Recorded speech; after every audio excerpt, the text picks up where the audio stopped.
नमस्ते दोस्तों, मैं doctor Pawan Sharma the psychedelic आपका स्वागत करता हूं। दोस्तों, इस अंक में हम बात करेंगे मेरे द्वारा लिखी हुई NLP कल्पतरु किताब के दूसरे भाग का, जिसका नाम है मस्तिष्क के वैज्ञानिक सिद्धांत। यदि मैं आपसे पूछूं कि क्या आपके मस्तिष्क के व्यवहार आपके नियंत्रण में हैं, शायद आपको इस प्रश्न का उत्तर देने में थोड़ी कश्मकश हो, क्योंकि कभी कभी तो आप अपने चाहने के मुताबिक व्यवहार कर पाते हैं, परंतु अधिकांशतः ये व्यवहार स्वतः ही हो जाते हैं और आप बाद में ये सोचते हैं कि काश उस वक्त मैंने ऐसा व्यवहार न करके कुछ ऐसा किया होता या कुछ और किया होता। आपका मस्तिष्क ऑटो पायलट सिस्टम की तरह से सारे निर्णय, व्यवहार और प्रतिक्रियाएं स्वयं कर लेता है और आपकी देह द्वारा बाहर व्यक्त होता है, या तो मौखिक रूप से या आपकी शारीरिक भाषा के रूप में। ऐसा इसलिए होता है क्योंकि हमारा मस्तिष्क स्वतः ही निर्णय लेने के में सक्षम है और ये निर्णय आपके द्वारा पहले से ही मस्तिष्क में संग्रहित विचार, छवि और अनुभवों तथा यादों के छाप के आधार पर बने होते हैं, जिससे कई बार आपको कुंठा या शर्मिंदगी महसूस करनी पड़ सकती है। आप अपने द्वारा किए गए व्यवहार या प्रतिक्रियाओं से अचंभित भी होते हैं और रोमांचित भी, क्योंकि आप ये नहीं जानते हैं कि आपका मस्तिष्क कैसे काम करता है।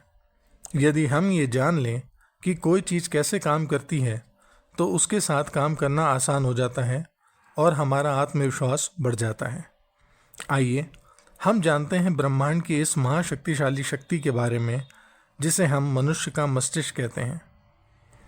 मानव मस्तिष्क काम करने के लिए 12 वोल्ट जितनी ऊर्जा का प्रयोग करता है। मस्तिष्क हर घटना को 20 सेकंड तक अपनी अस्थायी याददाश्त के अधिकार में रखता है। उसके बाद यदि वो घटना काम की है तो उसे स्थायी याददाश्त में रूप में रख लेता है, और यदि काम की नहीं हुई तो उसे नष्ट कर देता है। हम रोज़ाना 400 बिलियन बिट्स सूचनाएं एकत्रित करते हैं और इसका 0.5% ही प्रयोग नहीं कर पाते हैं। हम एक समय में 4 से 7 सूचनाएं लेते हैं जिन्हें हम याद रखने का प्रयास करते हैं। मस्तिष्क के 2 भाग, चेतन और अवचेतन हैं। चेतन प्रतिक्रिया करने में 0.165 सेकंड का समय लगता है और अवचेतन प्रतिक्रिया करने में 0.05 सेकंड का समय लगता है। अवचेतन प्रतिक्रिया को स्वचालित प्रतिक्रिया भी कहते हैं। मस्तिष्क रोजाना कुल 10,000 छोटे बड़े निर्णय लेता है। मस्तिष्क 50% सूचनाएं देखकर दृश्य रूप में लेता है। मस्तिष्क में लगभग 70,000 विचार प्रतिदिन आते हैं।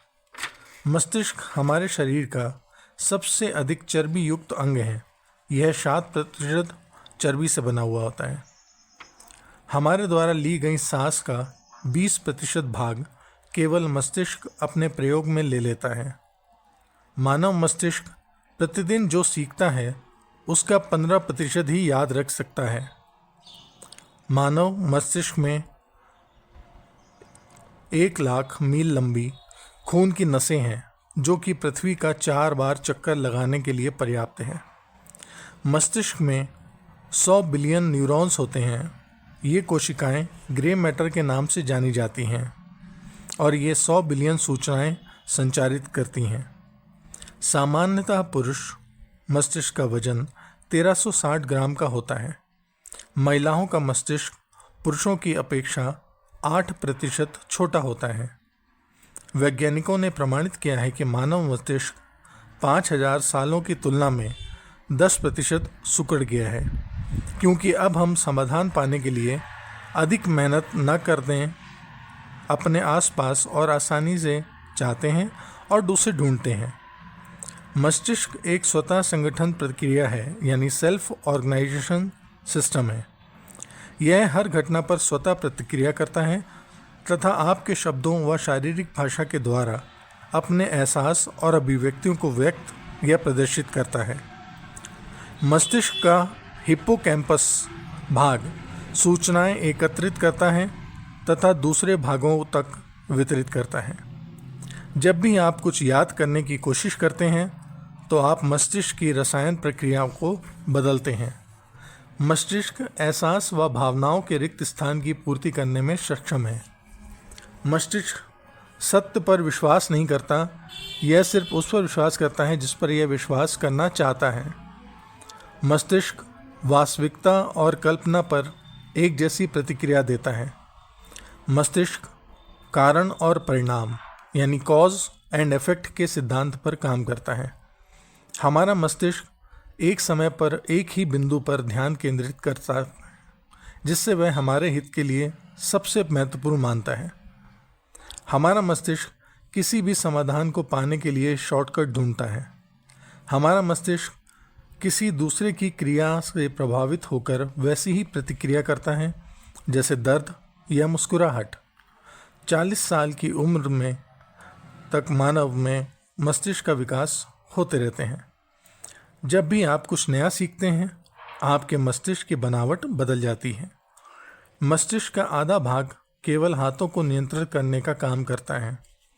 मस्तिष्क की सारी रक्त वाहिनियाँ अगर बिछा दी जाएं तो 650 किलोमीटर तक फैल जाएंगी। वयस्क लोगों की यादें 15 से 25 सालों के बीच की होती हैं।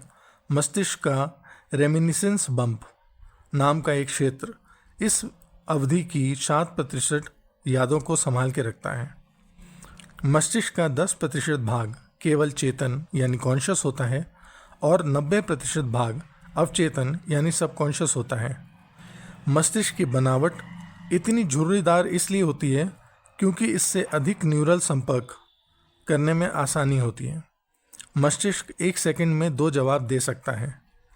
किसी समस्या को सुलझाने पर हमारा मस्तिष्क में डोपामीन केमिकल निकलता है जो हमें सुख देता है। आपके शरीर की कुल शक्ति का 20% हिस्सा मस्तिष्क इस्तेमाल करता है। पुरुष और महिला के दिमाग की बनावट अलग है। दोनों के दिमाग की कार्यप्रणाली अलग तरह से विकसित हुई है। महिलाएं बेहतर मल्टीटास्कर होती हैं और भावनात्मक काफ़ी मजबूत होती हैं, वहीं पुरुष मस्तिष्क सहयोगिता के और तर्क में निपुण होता है। तार्किक तौर पर और रोमांच व नई चीज़ों को खोजने के लिए पुरुषों का मस्तिष्क ज़्यादा बेहतर तरीके से प्रोग्राम है, वहीं महिलाओं का दिमाग धारणा और लोगों को पढ़ने की क्षमता इसमें पुरुष में कहीं बेहतर है। महिलाओं को नक्शा समझने में काफ़ी उलझन होती है, जबकि पुरुष ये काम झटपट कर लेते हैं। निर्णय लेने, कल्पना करने और गहन ध्यान केंद्रित करने में पुरुषों का मस्तिष्क महिलाओं से अधिक सक्रिय होता है। महिलाओं के अंदर मजबूत भावनात्मक जुड़ाव इस बात को पुख्ता करता है कि वे बच्चों से जुड़ सकें, वहीं पुरुषों में ये योग्यता कम होती है।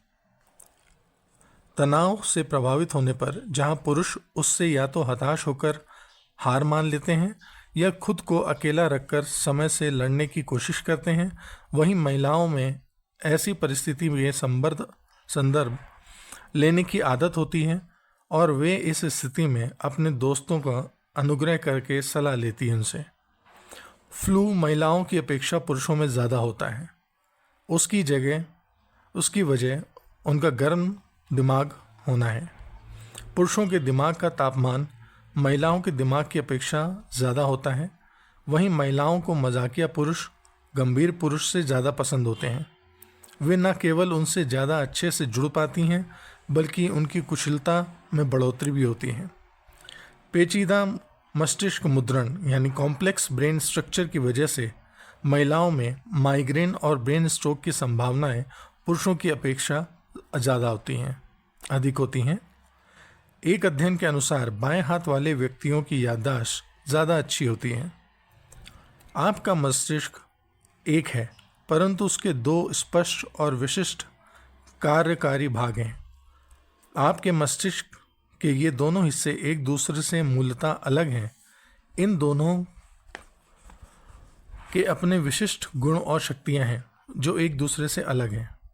मस्तिष्क के इन दोनों कार्यों में भेद करने के लिए कई नामों का प्रयोग किया जाता है, जैसे वस्तुनिष्ठ ऑब्जेक्टिव या व्यक्तिनिष्ठ सब्जेक्टिव, मन, चेतन कॉन्शियस और अवचेतन अनकॉन्शियस, मन जागृत और सुषुप्त मन, सतही और गहरा स्वरूप, स्वैच्छिक वॉलंटरी और अनैच्छिक इनवॉलंटरी मन, पुरुष और स्त्री मन आदि।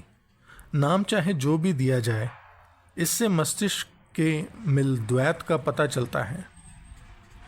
चेतन और अवचेतन मस्तिष्क दो नहीं है, वो तो एक ही मस्तिष्क में होने वाली दो गतिविधियों के दो क्षेत्र हैं। आपका चेतन मन तार्किक लॉजिक माइंड है। यह मस्तिष्क का वह हिस्सा है जो विकल्प चुनता है। उदाहरण के लिए, आप अपनी पुस्तकें, अपना घर, अपनी नौकरी, अपना जीवन साथी चुनते हैं। आप सारे निर्णय चेतन मन से करते हैं। दूसरी तरफ आपके सचेतन चुनाव के बिना ही आपका हृदय अपने आप काम करता रहता है और पाचन तंत्र, रक्त संचार तथा सांस लेने की अनिवार्य प्रक्रियाएं चलती रहती हैं। ये सारे काम आपका अवचेतन मन करता है। इन प्रतिक्रियाओं के लिए चेतन नियंत्रण की जरूरत नहीं होती है। आपका अवचेतन मन भाववाचक और चयनहीन है। यह हर उस चीज़ को सच मान लेता है जिसे चेतन मन सच मानता है।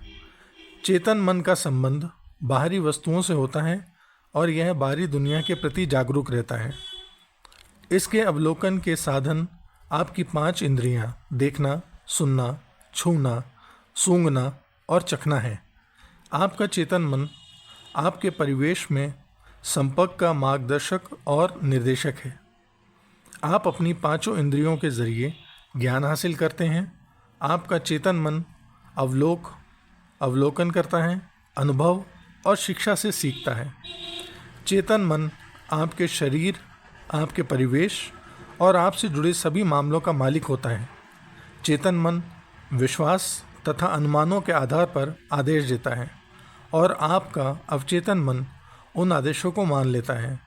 यह आदेशों पर सवाल नहीं उठाता है या यह नहीं पूछता कि यह किस आधार पर दिए जा रहे हैं। दोस्तों, ये था NLP कल्पतरु किताब का दूसरा अंक। अगले अंक के लेकर के मैं अगले भाग में फिर आऊँगा। तब तक के लिए मुझे इजाज़त दीजिए। नमस्ते।